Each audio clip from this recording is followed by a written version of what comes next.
First, I'd like to introduce Dr. Nagarathna. Dr. R. Nagarathna, MBBS, MD, FRCP, FICA, is a Chief Yoga Therapy Consultant and Dean of the Division of Yoga and Life Sciences at Swami Vivekananda Yoga Research Foundation, SVYASA, Bengaluru.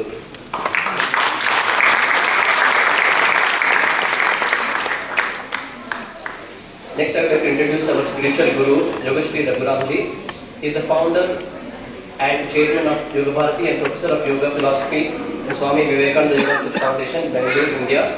Raghuram is trained under some of the most renowned exponents of yoga, such as Professor Shri, and has been practicing yoga since childhood.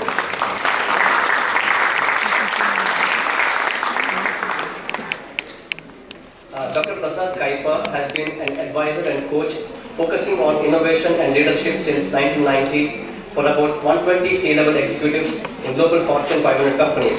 Dr. Prasad coaches them to channel their creativity to come up with innovative decisions, products and services.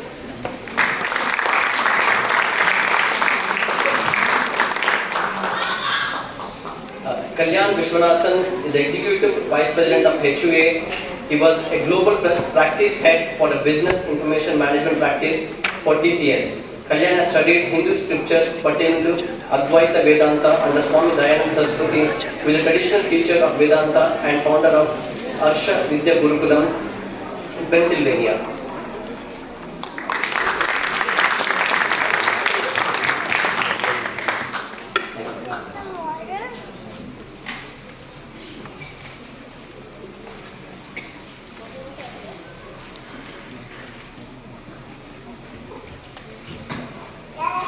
Thank you, Shailesh, and I again wholeheartedly welcome our guests here this afternoon.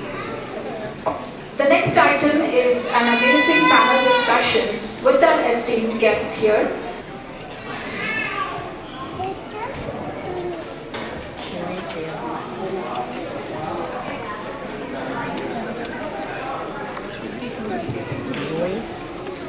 Namaste, everybody. We have esteemed guests here and let us hear from them. We have chosen topics in such a way that each of them will get a topic to talk about, and that will be mostly about the area of their expertise. So we hope we will do justice to their time here. We know that it's a packed program, and so we are giving them, I will be moderating them to a large extent, I should say. So, but there are many opportunities where we can all listen to them. They have been here and they are giving satsangs and discourses and also workshops. So, for now you will get to just hear a glimpse of what they think. Now, for the whole panel, first one by one, I would like to ask them to give us just what is the message for Yoga Bharati. You have just seen all these little things that were showcased in various, hopefully some fun ways and in some serious ways until now. So what is your message to Yoga Bharati, knowing who we are from all these activities? The question first goes to Dr. Nagarathna. Thank you, Ashwini. First and the foremost thing is I want to congratulate Yoga Bharati for the wonderful holistic, total personality development programs that they have been offering, and the way it has grown, with the way it has been able to spread this message of a total approach in yoga is something very laudable. What is the message for Yoga Bharati? More and more and more people should be doing yoga, and each one of you or senior should have one more branch in different parts of this country, and the whole of California should be filled with yoga, yoga, yoga, yoga, yoga. Thank you, Dr.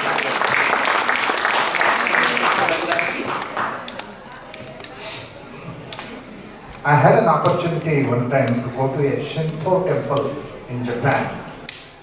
And after that morning session that I was having in that temple, the lunchtime, before lunchtime around noon, I came out, I saw the huge hillock and then temple with all the steps and all that. I saw more than about 5,000 to 6,000 people on the steps They were standing and practicing Tai Chi in a uniform way. It is such a beautiful sight to see. It happened about 15-20 years ago. I was thinking at that time in my heart, we should be able to develop that kind of a program for yoga all over the world. And fortunately for us, this Yoga Day has come up to see that several parts of the world that people are practicing yoga. I see that, in fact, last year I had an opportunity to go to Ukraine, and it's supposed to be like a Thailand's where they have a huge place.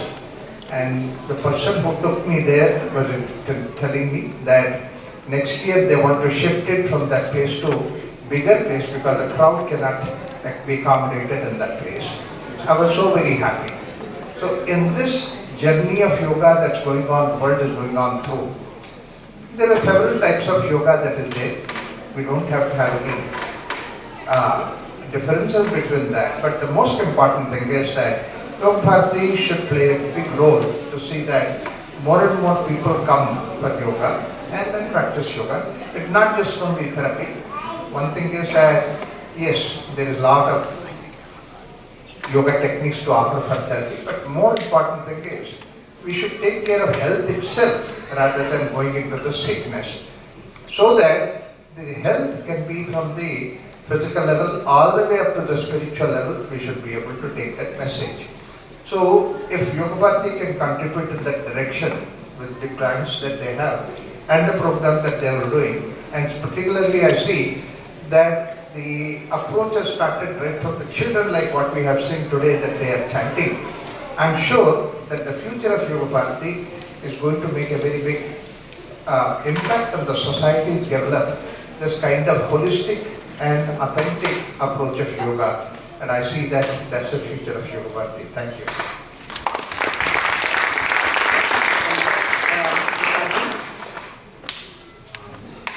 When I talk to variety of corporate and organizational people, there are 4 types of ailments they list. One is, first and the foremost, is the lifestyle diseases. Whether it is the blood pressure, whether it is diabetes, whether it is heart pressure, all of them. And they come not because they are genetic in nature, but because we are not able to use our body in a way that actually helps it to move and eat appropriately and do some things. Second one seems to be the stress, the emotional stress and the work-related stress, because especially living in the Silicon Valley where we are trying to stay in the forefront of technological as well as the bio and variety of things, the amount of stress that we feel not only from our managers but from our customers, from our competitors, from everybody else, even the family has become very stressful. Day-to-day living has become much harder. The third one it comes down to is a certain ability for us to say that's enough.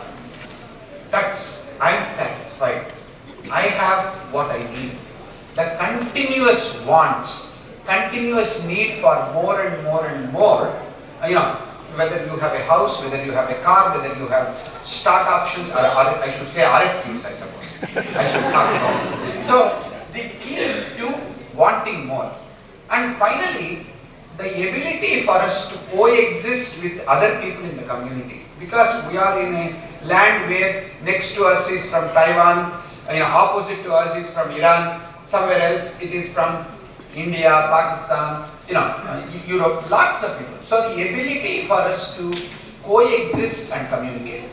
My sense is variety of yoga trainings, approaches treat us with our personal growth. But I think the Yoga Bharati has got aspiration to look at happiness, to look at health, to look at creativity, and to look at peace of mind. These are actually part of our mission statement in Yoga Bharati. So, the ability for us to bridge the schism between the body and the mind and the heart and the spirit, I think that kind of a holistic vision, Yoga Bharati contains it, and for the past several years that I have seen, you have been able to really progressively make various programs that assist people in dealing with each other.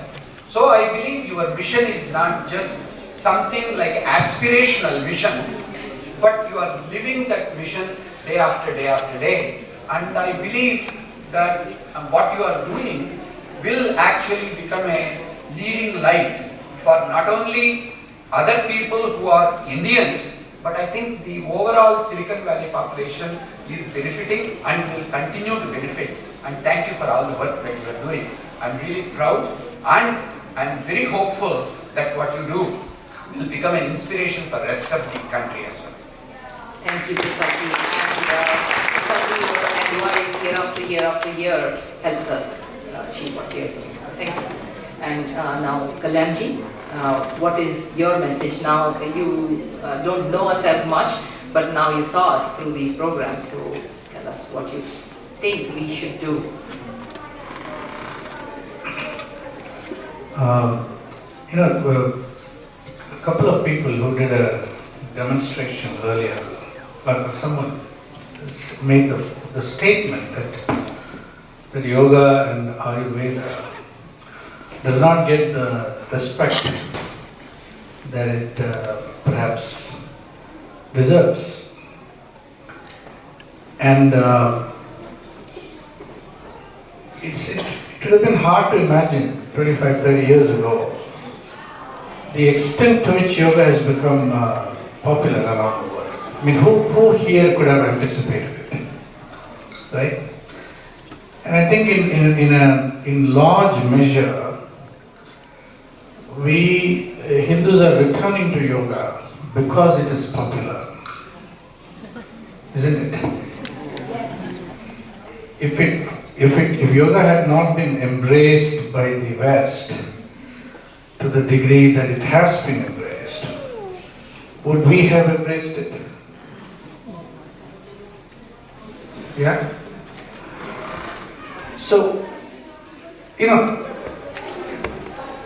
leaving aside the historic causes for that, if you look at the future, I think the future lies in the direction of increasing legitimacy for what is today considered alternate.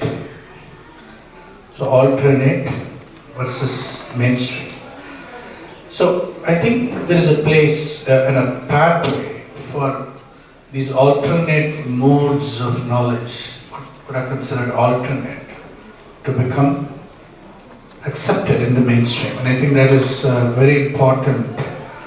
And it lies in the direction of higher education, universities, accreditation, programs at the master's and PhD levels, which accept yoga as legitimate, not only performative and practice areas, but also areas of research, study, writing, publication, etc. etc. So there is a unique way in which higher education in this country legitimizes new fields of knowledge, and yoga should also pursue a path towards such legitimization. That would be my suggestion for the future of yoga. Thank you. Thank you, Kalyan. Three other questions follow. First for Dr. Nagarathna. We call her Didi. So, Didi, SVYASA University has been doing research on yoga for over 3 decades now, and you have published more than 500 research papers showcasing yoga's efficacy. First of all, that deserves a big round of applause.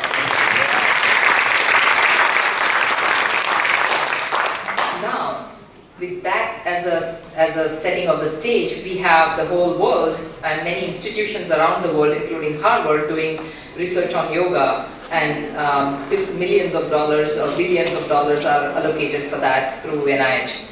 However, yoga does not, in my opinion, fit the Western model of healthcare, and one cannot do, say, for example, double-blind studies, and also cannot bring a reductionist model of healthcare so that they can do research, like a particular asana or one little technique causing the change in the personality or the whole health. So, do you think yoga is don't you think yoga is at a disadvantage when it comes to research-based healing modality?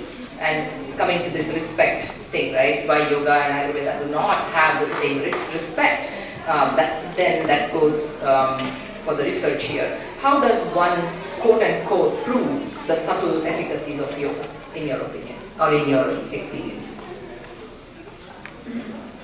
You mean to say you want to know how to do research without keeping the holistic approach? We would like to know, not of course be reductionist, and yet quote unquote prove. How do we deal with this? Very interestingly, what has happened in research in yoga is that right from day one, when research started in yoga, there are two major paths to validate the effects of yoga. One is where basic research, just like a drug molecule is being developed, there are people who are looking at what are the effects of an individual practice, maybe a meditation, maybe a pranayama, maybe right nostril breathing, left nostril breathing, or a particular asana on its effect on the physiological effects on the brain or in the psychology or in different musculoskeletal systems or liver functions or molecular level genetics. One stream is trying to give the effects of individual programs. On the other side, when it comes to clinical applications, right from day one when we started we did our first publication in 1985 on asthma, we kept the whole integrated approach of yoga therapy as a module. So it's a black box, double-blinded, it cannot be double-blinded. One group gets this black box management program, which includes diet, which includes lifestyle change, which includes asana, pranayama, meditation, relaxation techniques, and a lifestyle with yama, niyama, stress management. The entire module specifically designed for asthma, and that has been accepted as a publication. And there is now, as Shri was saying, there have been several publications where we have done this. So now the world has accepted that if you can keep the entire module of the holistic module of yoga, it can still be accepted as a research protocol. And now we have evolved techniques and techniques of developing validation by taking the acceptance by various technical methods that are involved in statistics. So using that, we are still able to promote this. But as you rightly said, there are skeptics.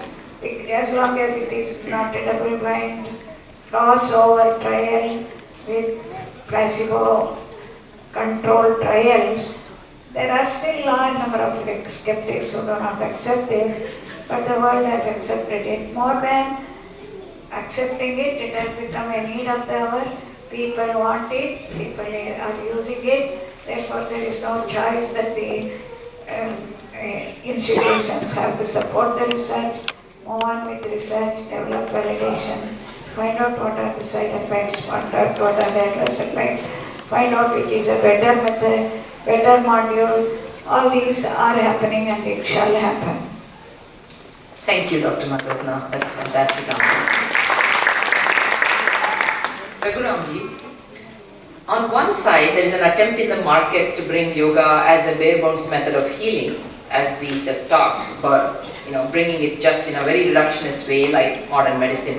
On the other hand, the cultural and spiritual roots are seen as, on one side, inviting, on the other side, also antagonistic, owing to the religious stigma that is associated with yoga due to its Hindu roots. So, what are the pros and cons of bringing in philosophy and and trying to keep it, so to say, neutral or secular or however you want to call it? Is yoga effective as a therapy and healing tool in such bare bones manner? And if not, how do we ensure that people can be secure in their religions or lack thereof? It's okay, they can be an atheist and still practice yoga.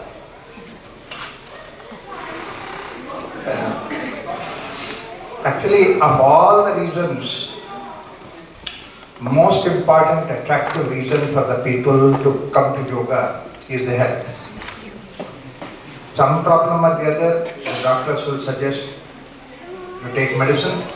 These days the awareness has come in the people to see that, yeah, I don't want to unnecessarily put some chemicals into my system. What is the alternative? They only ask. Then immediately idea comes that you go for yoga. And it applies for many of the ailments like these days, back pain and various kinds of disorders, then hypertension, asthma, headaches, all kinds of headaches, whether you have a headache or you are a headache, these things apply. So this way, yoga has been now popular among the people. So it's first step, that's where it's going.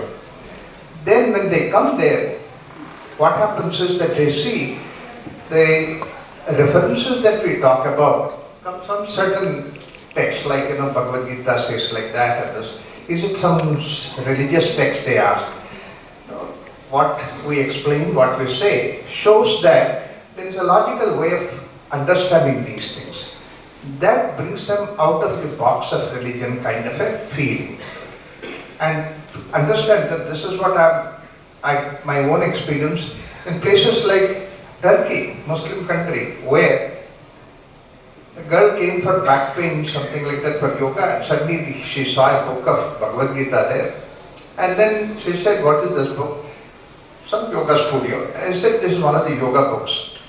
She wanted to know what is it contained. He said, it's a yoga book, that's why I kept it here, but I never opened it. She said, okay, let me open it and see. That's where she started. She was so amazed by looking at that 1 year she took leave from office, sat down, translated the whole of Bhagavad Gita into Turkish language. Because she was impressed by it. This happened before I even met. And then when I met, she said, I have got some questions, can I ask you? I said, ask me how many questions that you want, whatever that it is there. She came up with more than 150 questions. I said, even in India, people don't ask me these questions, and then you're asking such questions. So look at the journey it started, that from some one to the second and all that. Slowly, what happened is that when they give the logical, rational approach and all those things, and we don't say that you have to do this or that, then what happens is that, and do this because you have to believe it, then what happens, it becomes like a religious stigma. But when we give them, that so many evidences are there based on that we have developed all those things, then what happens is that they themselves come out of religious compartment. Actually, to tell you the fact that a lot of people are coming out of religious compartment on their own. Like for example, I go to Europe, which is supposed to be Christianity. How many people really is hardcore Christian followers? They are not there. They have come out of it. So it's very easy for them to see that there is something which is rational, which can be understood, and which is variety of practices that are there. It's not just go and read something like that, but a variety of practices that you do it. This treasure that we have in the field of yoga is something which is catching the attention of the people from outside. So we don't even have to talk about any religion or non-religion or kind of a thing secular. That word itself becomes obsolete when they actually go on practicing the right kind of a yoga by themselves. And our approach has been that way only in Yoga Bharati. We not only give the practices of yoga, but wherever that small little quotations from various spiritual texts that are there, we try to give them so that people understand that these are all the things which are worked out from the ancient sages. So then they really follow this particular line.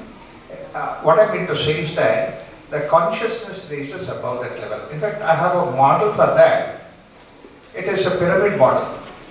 There are large number of yoga schools and all that, they give large number of people in yoga. It is like the base of that. Out of this large number, that even 10% grow to a higher level, trying to learn something which is more than that, they come to the next level. And then out of that, some 10% will say, okay, let me do some master's program and all that, come to the higher level. And a few of them, they pick up the research and all that. That's how the whole pyramid of yoga is built.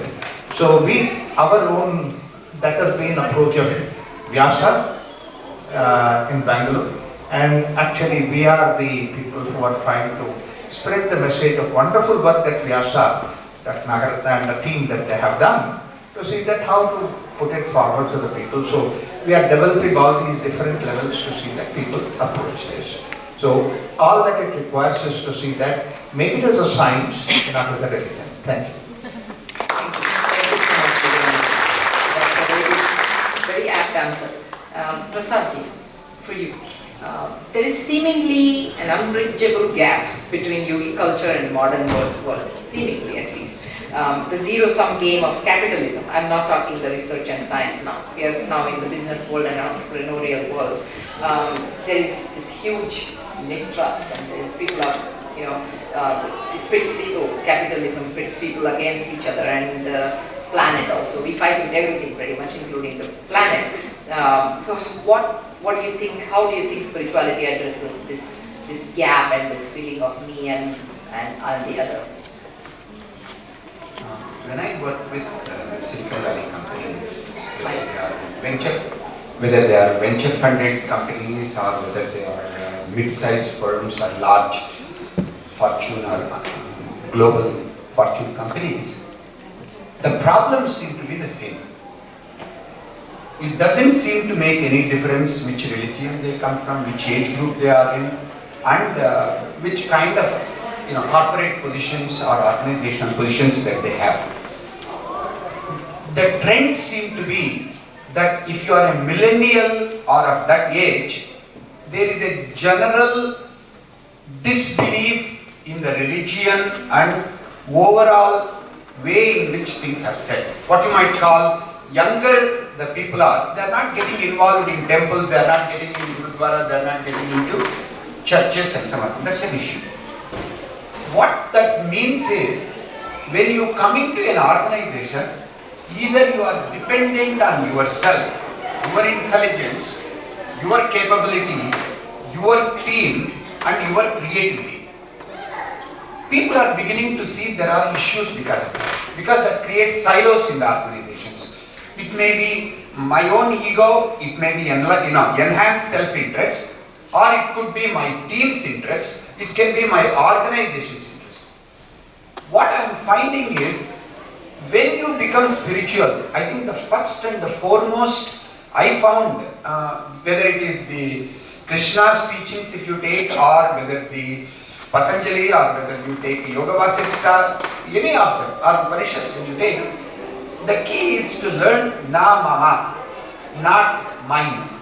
The idea of recognizing I am in this place not just because of what I have done, not just because of my intelligence, not just because of my hard work.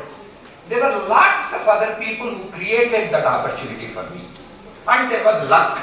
I was at the right place at the right time, or there are other people who believed that I had the potential before I demonstrated that potential through my hard work and through my first success. So there is something like in entrepreneurial context they call buzz. Which company has the buzz will get more funding. Which company has got the right buzz will get appropriate support. Like that, I think the buzz which we talk about is created for us by somebody else other than us.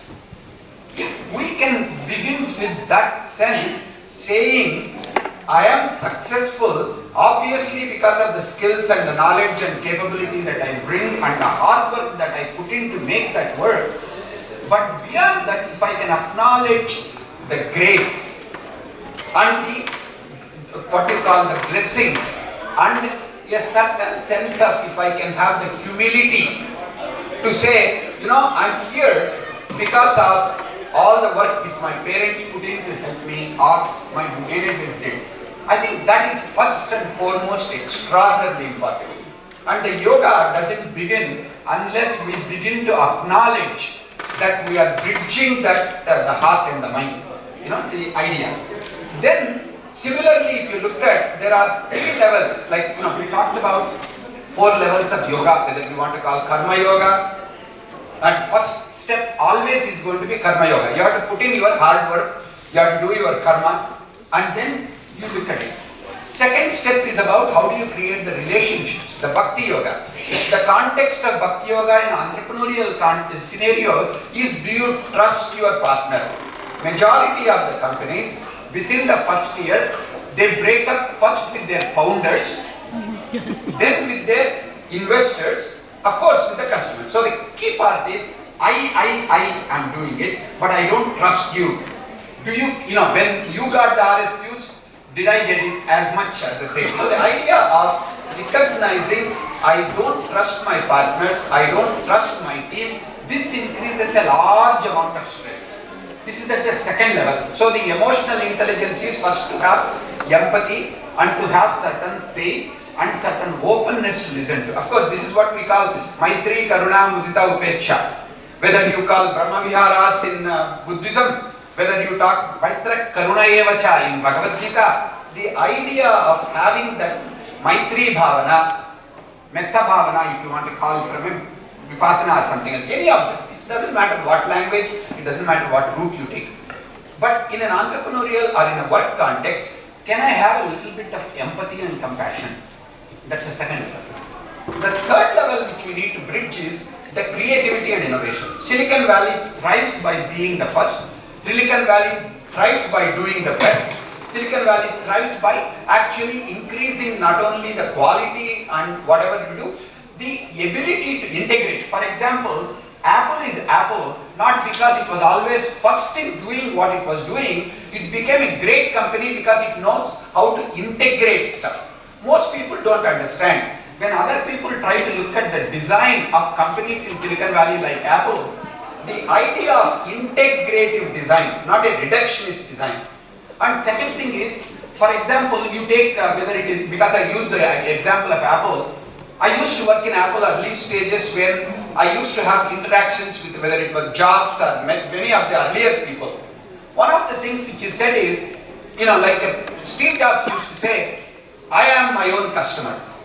If I am proud to wear whatever I make, if I am using it, then that is a gold standard that if I am willing to pay and I think that is good enough that I can sell it to anybody else, I don't need a market research. By the way, like Dr. Nagarathna was saying, in research there are three kinds. The double-blind study is one of what you call a third-person research. There is also something called a second-person research, that is anecdotal. Somebody interviews people and collects various narratives of various people and draws the theory from there. But the more research important that is becoming more and more critical is called a first-person research. First-person research means, am I aware? Am I actually recognizing the ideas that are emerging within me? Are they appropriate in the context of other companies and other people they are doing? First, if I can recognize those, then I will apply for patents, then I will apply for trademarks, then I will be able to have the confidence to go get some funding. That ability to be creative and recognize the differentiation with respect to the value that it creates, not for me, but for the society. That requires me to focus about me to you others. That it requires not only enlightened self-interest, it requires certain amount of selfless interest. This is again coming back to application of spirituality in practice. So whether you talk physical stress reduction or emotional intelligence to make your teams work, or to be able to take your creative ideas into innovative products and innovative competitive differentiation, and finally for you to really become part of the community that we live in. When other people should say, look at these Indians, look at these Hindus, look at these Christians, look at these people who came from somewhere else and they have become one of the most important minorities or most important immigrants who came in. Look at their lifestyle, look at their practice. That is something that we can be proud. I was talking to a Nobel laureate called Lee Hartwell, who was in the Hutch in the Seattle Cancer Research Institute. He was telling me that he is getting more and more interested in the Indian approach to yoga and the Ayurveda, because what they are calling as the most recent medical study called personalized medicine actually is what is practiced in Ayurveda and what is practiced in yoga therapy and some other. So as a matter of fact, what we have at the physical, emotional, intellectual and spiritual level, how we integrate, the spirit moves when we align these things one into another, into another, into another. I think that unfolding of true spiritual intelligence is the manifestation of who we are. That is when we can actually live like role models. That is when we can actually be not just a role model for living spiritually and living like a proud Hindus or proud Indians or whatever you want to be, but actually be successful, competitive, what you call creating organizations that sustain entrepreneurially and in organizationally, if we want to be role models and if we can create finally, this is a word in the Trump era, it is difficult to use, but the value of ethics, I think those principles of ethics are the core of spiritual wisdom that we have learned. If we can practice those kinds of things in what we do, I have a feeling the Yoga Bharati will not just be offering some programs on some of the other things which we do, but it actually can create corporate seminars on yoga as a way to approach people to become better team members, to increase creativity in work teams by using the meditation, whether it is cyclic meditation, by using certain health practices, by chanting certain things. We can use yoga workshops in entrepreneurial companies that help them to become better team members, more innovators, and some of them. I think that day is not too far. Yeah. And I'm really looking forward to it. Thank you. Thank you very much. We have Last question. Yeah, last question, and also time is another factor. So Be very short. it's okay. We know that you're working to build Hindu University of America. We are in the modern world, and Hindu philosophy has enormous applications to modern world. At the same time, Hinduism also has had its share of practices and the temple culture that we have today, where a lot of people wanting to pretty much the priest culture and all that. It's still, long lines in the temples and just to get one darshan and things like that also, right? There is a lot of stuff to work on, is what I would like to say. While temples, we love temples, we love priests, we love all the rituals and everything. How do you see this reinterpretation that Swami Vivekananda had done in 19th century? Do you think that there is another such re-implementation, so to say, or re-interpretation through Hindu University of America? Do you see anything like that happening? Yeah, I think there are two things. You brought up the word modern, so I will address that first. See, one of the things that's happened is the progressive way of thinking, which essentially assumes that every decade, every year, humanity is progressing, and it is leaving behind beliefs and practices that are no longer relevant, right? So, this progressive way of thinking begins with the presumption, sadly, that something that is of ancient vintage is by assumption obsolete, isn't it? We are not saying that. I know, but I'm just saying. So how does one be a progressive and embrace the wisdom of the ancients? There's a problem. It creates a dichotomy. So I think, in embracing the wisdom of the ancients, right, there is always the need to interpret it and articulate it in the language of the times in which we live in. because every new generation is speaking a new language. I mean, I work with a couple of millennials. It's very hard to work with them.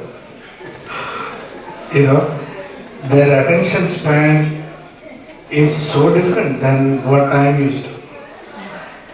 And, you know, the kind of counseling and instruction and coaching and constant management that they require is extraordinary. I keep wondering, was I like that when I was that young? You know? So, the need to interpret, okay, the need to interpret, articulate and speak in the language of our times is very important. Okay, so that's one thing. But at the same time, what is timeless in our traditions, timeless, that is something that should have been dead and gone, you know, after colonization, got re-emerged in such an extraordinary way. It's only possible if there is something profoundly timeless in that system, that knowledge system. And you know, there appears to be an enormous amount of timeless wisdom in the traditions of Hinduism, which we have not adequately explored. And you know, and to the extent that SVYASA is exploring it and trying to articulate it in the language of science, because science is so popular, right? So is HUA planning to do anything like that? No, I think HUA definitely. I think as part of mainstreaming this knowledge system, we have to engage in the contemporary language in relationship with the disciplines of the day, in a manner in which we make sense and we don't just occur as some obsolete, regressive practice. Luckily, yoga is very popular. So therefore, there's tremendous hope that for a recovery and a more contemporary restatement of the principles and practices and the benefits of yoga. And I think that is a natural place for a university.